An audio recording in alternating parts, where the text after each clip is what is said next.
Why am I torturing this knife? Hi there, knife people, hello lady and gentlemen. In case you didn't catch, what I was torturing there was a brand new Microtech Ultratech ZBT. What ZBT sounds cool as an abbreviation. Doesn't sound that cool when you actually spell it. Zero blade tolerance. It's as in like, we got zero tolerance. It's not really a knife term. I don't know what they were thinking. And it doesn't really describe what's happening. There's plenty of tolerances in this knife. It wouldn't function without tolerances. And what we're going to do next is find out what happens to a zero play blade when it's exposed to the 4 elements. Remember the elements?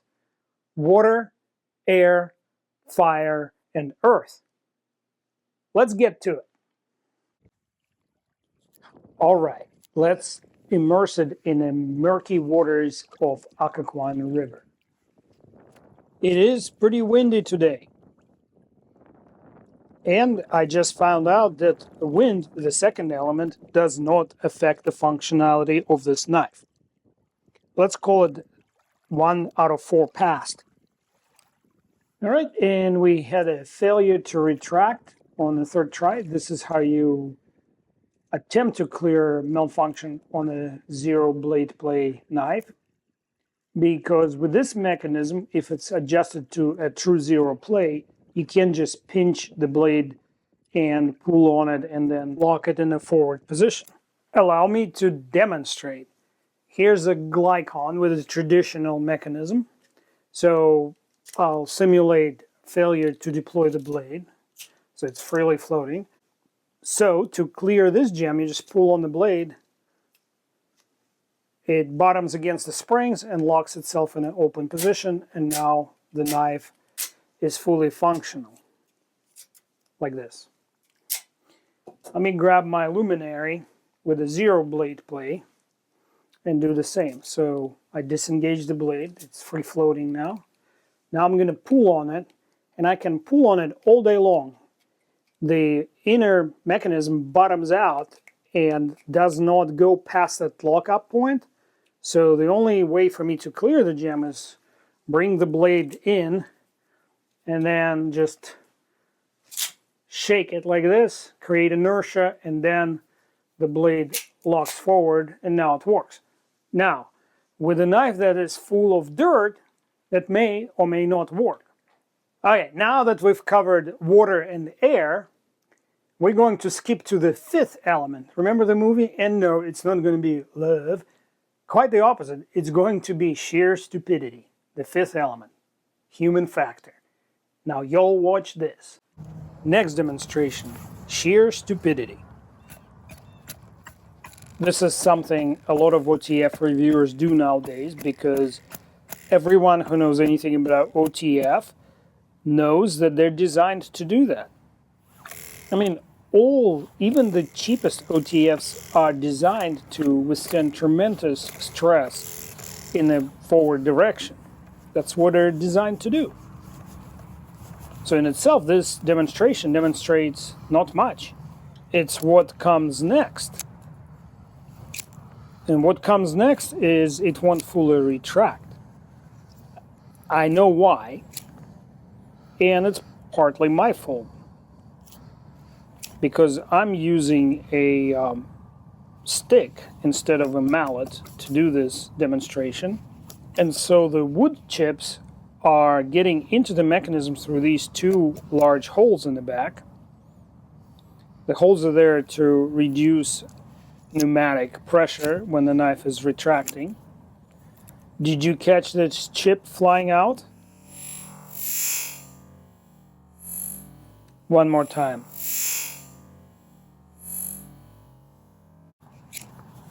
The blade tang has these almost like pistons that push the debris out,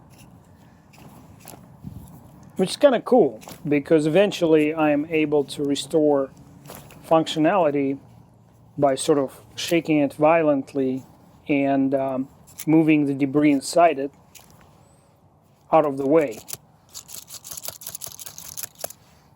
And we're not talking a little bit of a debris. There's a ton of wood chips, in this handle. Not that you would normally have this situation, but the fact that I eventually am able to clear the jam without any tools is pretty impressive, actually. So while the dirt can definitely get into the knife, those pistons on the blade, combined with the large size of these holes that actually let the debris in but then eventually let it out, make it possible to clear the jam. And that is something I'm more impressed, actually, than with the fact that it has no blade plate. So we cleared the water jam, we cleared the wood chips jam. Let's see how it would do in the dirt. Slightly wet dirt. And wet dirt is easy to find in Virginia. I'm going a little bit ballistic on it. Some of you may find it excessive. But how else would I make sure that the dirt actually gets into the mechanism? And once more, shaking the knife violently is my only option for clearing this type of jam. And it seems to be working to an extent.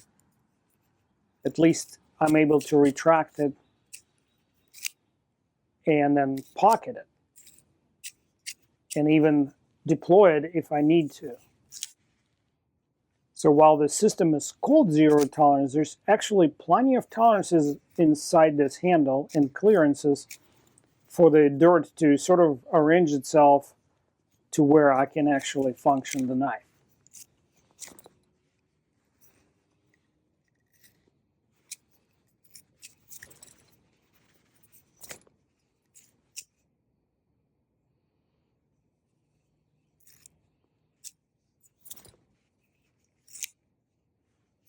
Eventually being a key word in this sentence. This is the point in the video where I get these comments from Darren, the commenter.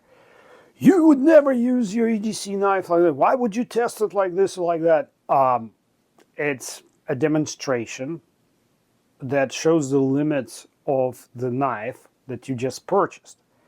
Moreover, you purchased it before watching a video like that, based on promotional videos from people who benefit from the sale of the knife. How you feel about it, it's not my problem. I'm just showing you, Darren, what this knife can and cannot do. And to make your day even better, I'll say this. If you bought the Zero Blade tolerance system, you did not buy a better knife than any other Microtech that was produced before this point. It's just not. It does the same thing, and it does it about as well as the previous versions. Moreover, you did not buy a knife that is better than Kershaw Livewire. You bought an OTF, and you paid extra for the brand.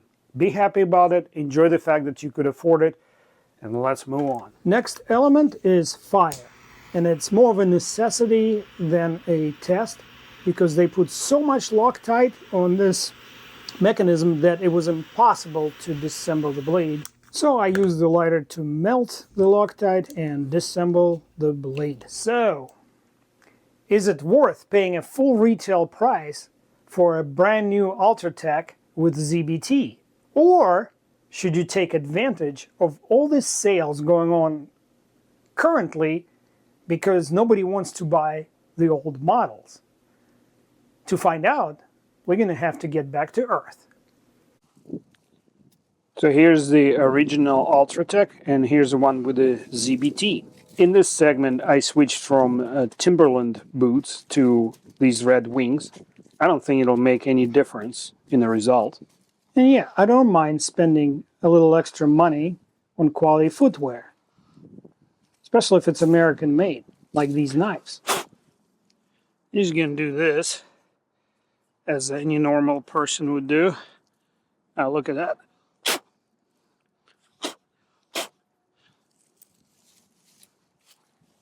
Let's see here. Maybe zoom out a little bit. All right, let's see.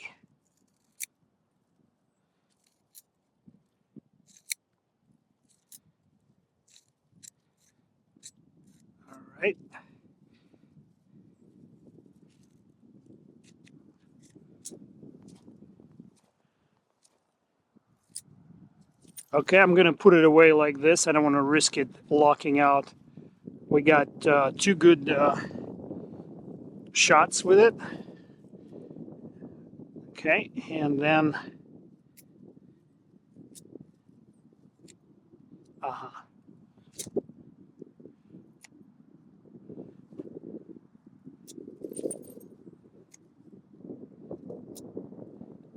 I can hear it compacting that dirt in there.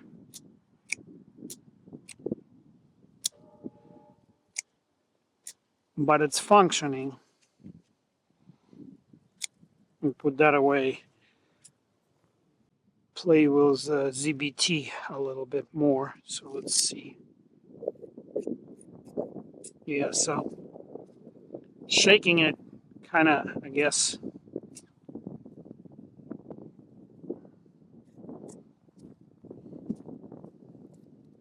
No, see, it locked itself out.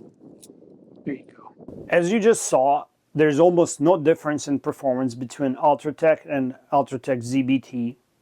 In fact, the Ultratech original, I think, performed slightly better, as I suspected, because there's just more clearance between the mechanical parts. Right now, a lot of online and brick and mortar dealers are trying to get rid of old school Ultratechs and by extension other Microtechs.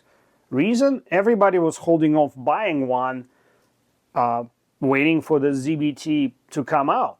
And you can get an Ultratech for like 260 bucks on some website. And here I just wanted to show you that the original Ultratech functions actually a little better than the new one when dirty. Let's see if it retracts. Ooh, what was that? Huh, I think I just discovered a new way to clear the jam. Let's try it again. Works? Well, here you have it. Yep, I am very happy here. What about you? Let me know in the comments.